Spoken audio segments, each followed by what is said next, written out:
c'est le dernier rendez-vous comptant pour cette semaine et déjà en position pour nous aider à parcourir ensemble l'actualité est relayée par les canards. Landry Salanon, confortablement installé. Landry Salanon, bonjour. Bonjour Joël Etonji. Ce dernier rendez-vous, qu'est-ce que le confrère nous réserve? Oui, il y a du chômage et de la souffrance depuis 2016. C'est en tout cas ce que nous apprennent ce vendredi certains canards qui avancent des raisons, notamment des auteurs de ces différentes douleurs que subissent les Béninois. On reviendra dans un instant sur ce sujet. Sans oublier aussi le Bénin qui perd beaucoup de place au niveau de l'état de la démocratie. Un rapport a été donc publié, c'était ce jeudi.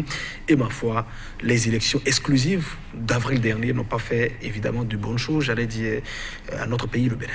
On va donc y aller vite. On démarre avec quel quotidien? Nous démarrons avec Point Média qui nous dit à cause de ses opposants politiques, Talon fait souffrir son peuple, nous dit le quotidien, qui évoque à sa une l'exemple, par exemple, l'exemple des travailleurs de Soleil FM. On rappelle au total 41 agents qui ont donc été licenciés du fait donc du non-renouvellement, disons, de l'autorisation de l'agrément donc à ce média. Et l'éco-info qui nous parle donc de la démocratie. L'économiste Intelligence Unite vient donc de publier son rapport 2019 sur la démocratie dans le monde. De la 81e place, le Bénin passe à la 97e place au classement mondial et 16e au plan africain, nous dit donc le quotidien. Le Bénin chute et a donc perdu 16 places dans le classement des pays les plus démocratiques, nous dit donc l'éco-info en sa parution de ce vendredi. Et la dépêche sous et dessous de la délivrance de la carte nationale d'identité au Bénin, une niche de corruption à la préfecture. Le journal qui a donc mené une enquête, on nous rapporte donc certains faits, certaines informations. Et puis, toujours à sa une, Bénin, gestion du dossier Soleil FM par la haute autorité de l'audiovisuel de la communication, au licenciement de son personnel, l'organisation syndicale des journalistes. L'UPMB est déçu, nous dit donc la dépêche ce vendredi. Matin libre nous amène donc dans l'univers de l'épargne publique. Collecte de l'épargne publique au Bénin, l'anarque défie la loi, nous dit donc le journal. Le quotidien qui parle aussi de ce classement 2019 des pays africains les plus démocratiques. Le Bénin en chute libre, nous dit le journal. Et puis, accident de la circulation. 7 décès enregistrés la semaine écoulée. Bilan macabre. Et toujours à la une de Matin Libre, on parle donc de cette affaire Ignace Sosso-Retenay, qu'il y a désormais des avocats internationaux qui se constituent pour la cause du confrère et promettent donc de les défendre au niveau de la procédure d'appel. Dynamisme Info, de son côté, revient donc sur la convocation du corps électoral et parlant des prochaines municipales et communales. Le corps électoral est convoqué, l'opposition en grande partie pas encore en règle, nous dit le journal. La garantie de la transparence et de la non-exclusion sont les deux grands défis à relever donc par le régime, nous dit le journal Dynamisme Info. Et puis nous bouclons avec 5 minutes, notamment de la musique, de la culture. Le tout-puissant Polyrythmo, un phénix qui renaît de ses cendres. Le journal qui revient évidemment sur le parcours de ce groupe mythique, notamment les jeunes qui ne connaissent pas trop des années 60.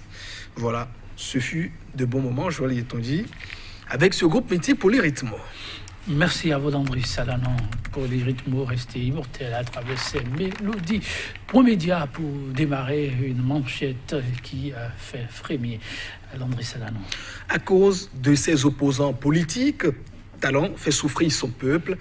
Le journal Point Média qui nous donne donc l'exemple des travailleurs de Soleil FM. Je l'ai dit, les Béninois n'ont commis aucun péché en votant pour 65 à 65% pour le chef de l'État Patrice Talon, au regard de son programme qu'il avait présenté, notamment de toute la coalition de la rupture qu'il entretenait, et par ricochet, beaucoup de voix ont été donc versées. Alors logiquement, ce qu'on attendait en voyant donc un ex-homme d'affaires, parce que le chef de l'État, il a quitté toutes ses affaires, en tout cas pour les informations qui nous sont donc rapportées. Donc, ce qu'on attendait, c'est amener donc la plainte de l'homme d'affaires dans la gestion donc des affaires publiques. Et par ricochet, ce que les Béninois aussi attendaient de pas, c'est de voir la réduction notamment du chômage, qui est donc la conséquence de la création de la richesse, qui parle aussi de la multiplication de la création des entreprises. Mais il est un constat aujourd'hui que ce que nous observons depuis 2016 n'est pas du tout bon à voir. On est parti d'abord des questions de licenciement, d'aller dire de fermeture, suspension de telle société, liquidation. Il y a cet exemple, par exemple, de ces employés de la Sonapra, par exemple, 1000 et quelques, voilà, la situation qui a donc frappé beaucoup de personnes. Et ce n'est pas tout. Beaucoup d'entreprises ont donc fermé. Ce qu'on ne dit pas aussi, c'est que les personnes qui sont en exil ou bien les différents entrepreneurs qui étaient donc pressurés du fait du paiement des impôts, ou bien qui sont dans l'incapacité de pouvoir subvenir à leurs besoins, qu'est-ce qu'ils font? Ils mettent la clé sous le paillasson, ils ferment leur entreprise. Et la conséquence aussi, c'est que si vous avez des employés, scrutaires ou pas de question, vous les mettez simplement au chômage. Et c'est aussi, disons, d'autres conséquences qui surviennent parce que peut-être enfants déscolarisés, familles peut-être mises en branle, et voilà ce que nous vivons. Et les médias aussi vivent le calvaire depuis plusieurs mois. L'exemple le plus palpable, c'est la question, par exemple, de nos confrères de Soleil FM, obligé donc, l'entrepreneur obligé donc de mettre la clé sous le paillasson et de faire, on allait dire, de licencier les 41 agents. Ça n'est pas sa faute. Je veux parler du promoteur, pardon. Alors, on disait, il faut qu'il vienne lui-même renouveler l'agrément, je ne sais, le mandat pour pouvoir permettre à Soleil FM de fonctionner. Vous avez tous les juristes qui s'interrogent, on se dit, mais nulle part ailleurs, vous ne voyez donc une telle explication donnée pour le renouvellement d'un certain agrément. Ça ne se passe pas comme ça. Même en étant ailleurs, vous pouvez déléguer pour des personnes vous représentent. On se pose la question jusqu'à présent pour savoir quelles sont les vraies raisons pour lesquelles la HAC se comporte de cette manière. J'ai l'habitude de le dire, Joël Etonji, aujourd'hui acteur, demain spectateur. La roue tourne toujours et soyons patients de voir ce qui se passera. Au-delà de Soleil FM, les collègues ou les confrères aussi de Canal 3 ont subi la situation. Des gens renvoyés, licenciés pour des raisons parfois farfelues que vous ne comprenez pas. Et d'autres organes aussi qui vivent la situation. Je vous dirais que de façon générale, que ce soit les médias, les entreprises ou bien d'autres, depuis 2016, ce que nous vivons, c'est le contraste, parce que l'espoir des compatriotes que nous constituons, c'était de dire, avec l'arrivée du chef de l'État, Patrice Talon, c'est de voir quand même l'économie booster. Et quand on a les hommes d'affaires qui sont donc renvoyés, obligés donc de s'exiler, beaucoup de personnes obligées donc de partir, comment est-ce qu'on peut créer la richesse? Et à cela vient s'ajouter ce que nous vivons avec la fermeture de la frontière, où n'oubliez pas, les conducteurs de ces camions, par exemple, obligés de rester au chômage. Quelles sont les conséquences que nous vivons? Les apprentis qui s'apprêtaient également à être libérés. Beaucoup sont également en prison du fait de ces petits vols que nous observons. C'est dit que la situation n'est pas du tout reluisante. Et Point Média nous dit que Talon fait souffrir son peuple.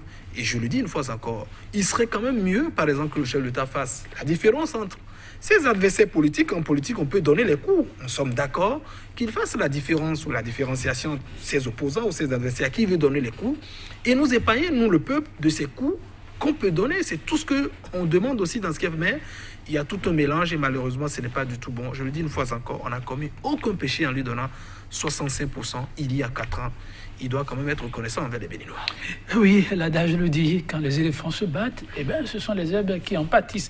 Vivement donc la fin du combat des gladiateurs. Il ne faut pas désespérer pour le Bénin. Alors, il y a une situation qui retient l'attention. J'ai bien envie d'aller vers la politique, mais vous permettez très rapidement. Oui, Matin Libre, qui passe une information qui a fait frémir, je pense, je l'ai vu dans l'angle, alerte, insécurité pour les filles, viol en milieu scolaire. Oui, alerte, internat et lycée, Au fond d'amour, c'est ce que nous dit le code. Alerte des tentatives de viol sur des élèves filles. Une affaire récemment a été donc évoquée sur les réseaux sociaux, notamment il y a en début de semaine où un instituteur ici dans un collège à Calavi, dans la commune d'Aboum-et-Calavi, violerait avec des actes. La petite est passée donc aux aveux. On a pu voir quand même cette personne d'un certain âge, mariée, dit-on, qui a donc des enfants, se comporter de cette manière. C'est vrai, on attend sans doute les sanctions de voir de cette école. Un éducateur, de voir les sanctions de cette école confessionnelle à l'endroit de ce éducateur qui s'est comporté de cette manière. Ce n'est pas du tout une bonne leçon à donner. Et pour ces gens d'actes qui se répètent, tentatives de viol, ainsi de suite, je crois qu'il faut donc beaucoup sévir et dire quand même à ces personnes, il faut arrêter. Je rappelle que le viol est un crime et que les sessions criminelles, en tout cas qui se programment, ne sont pas trop. Donc il y a des gens qui sont tellement en attente pour que les affaires soient programmées. Donc si vous ajoutez à la liste, comprenez un peu que vous avez assez de chances de passer beaucoup de temps en prison, ce qu'on ne souhaite pas. Donc c'est dit quand même appeler à la conscience de ces personnes. Il y a des lieux de joie. Si vous avez envie, en tant que tout de vous, d'assouvir votre soir, vous savez peut-être les lieux où aller. il faut abandonner quand même les petites, les âmes innocentes qui n'ont rien fait. Ailleurs, ça mérite la lapidation, voilà, la guillotine. Je crois que ce n'est pas une bonne chose. Il faut véritablement arrêter ça. Surtout quand on est éducateur, ce n'est pas bon à entendre, à voir. Pas du tout bon à entendre, à voir. Démocratie, pour parler des faits politiques, l'écho quotidien qui, entre-temps, a connu sa mutation, qui nous parle du dégringolade du Bénin. Oui, de la 81e place, le Bénin passe désormais à la 97e place au classement. Le journal nous dit que le pays a donc perdu 16 places dans le classement des pays les plus démocratiques. Et une raison essentielle a été avancée donc dans le rapport de l'Economist Intelligence Unites. C'est évidemment ces exclusions, ces élections législatives d'avril dernier qui ont été donc organisées. Puisque au nom des critères qui concourent donc à l'évaluation, à l'appréciation, au classement de la plupart de ces pays, il y a quand même la pluralité, des élections d'abord qui sont organisées, l'existence d'une certaine opposition. Donc, au regard de ce qu'on a pu observer pour ces élections, ça a été notamment le critère qui a frappé le Bénin. C'est inconcevable qu'un pays démocratique qui fait ses 30 années de la conférence nationale, cité toujours en exemple, se comporte de cette manière.